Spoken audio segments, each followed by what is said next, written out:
Mengapa 21 Januari 1268 menjadi hari jadi Luwu? Jati diri sebuah masyarakat selalu dilihat dari latar belakang sejarahnya. Kita patut bersyukur karena jati diri masyarakat Luwu dapat ditelusuri oleh sejumlah pakar.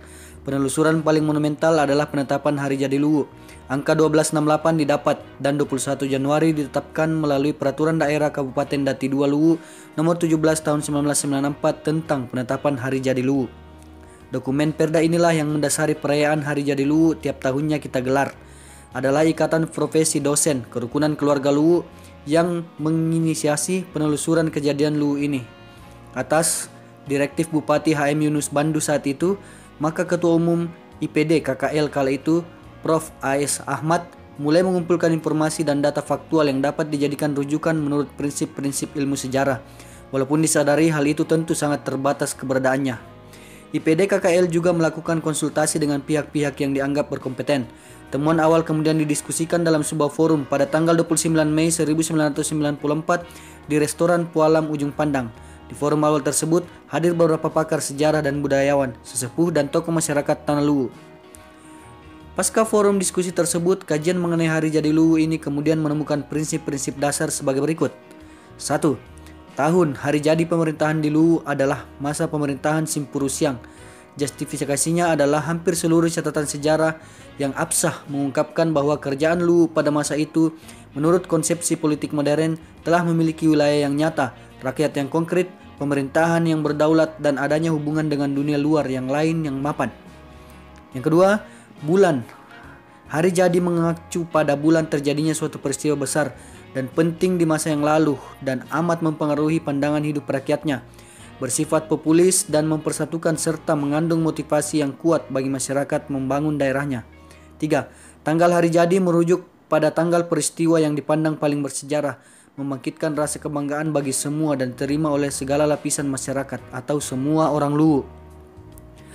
Penelusuran kemudian dilakukan ke dalam suatu forum ilmiah yang lebih luas, yakni dalam sebuah tudang ade yang digelar di Aula Simpurusiang Palopo tanggal 13 Agustus 1994 untuk mengkonkretkan tanggal, bulan, dan tahun dari Hari Jadi Luwu.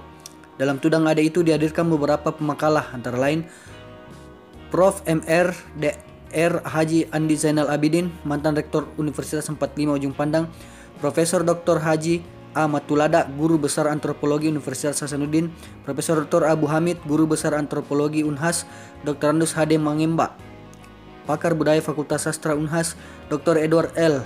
Polinggomang, Pakar Sejarah Fakultas Sastra Unhas, Dr. Sarita Pawiloi, Dosen Pendidikan Sejarah IKIP Ujung Pandang, dan Anton Andi Pangerang, Budayawan Luwu. Hasilnya, bahwa berdasar konsepsi ilmu politik modern tersebut di atas, maka pangkal tolak menentukan tahun lahirnya Luwu bermula pada waktu masuknya Islam di Luwu, yakni tahun 1593. Dari tahun ini kemudian dihitung mundur 13 raja yang pernah berkuasa sampai masa Raja Simpurusiang. Dengan asumsi satu raja masing-masing memiliki periode 25 tahun, maka ditemukanlah angka 1268 sebagai awal mula tahun kejadian Luwu.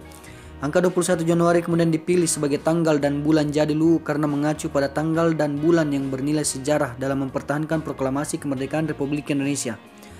Tanggal dan bulan tersebut adalah waktu pemberian ultimatum kepada tentara sekutu sebelum pecahnya perlawanan semesta rakyat Luwu 23 Januari 1946. Demikianlah Hari Jadi Luwu ini kemudian ditetapkan melalui Perda pada tanggal 29 November 1994 dan kita mulai merayakan setiap tahunnya. Menurut Prof. A.S. Ahmad, Hari Jadi Luwu ini akan membantu kita untuk lebih mengenal akan diri kita sendiri dengan lebih baik, mengenal akan kenyataan yang menyelimuti Luwu, mengenai hakikat dan kemungkinan-kemungkinan yang bakal terjadi. Peringatan Hari Jadi Luwu mengandung motivasi untuk merencanakan dan melaksanakan pembangunan di segala bidang. Tulisan ini ditulis oleh Sulham Hafid.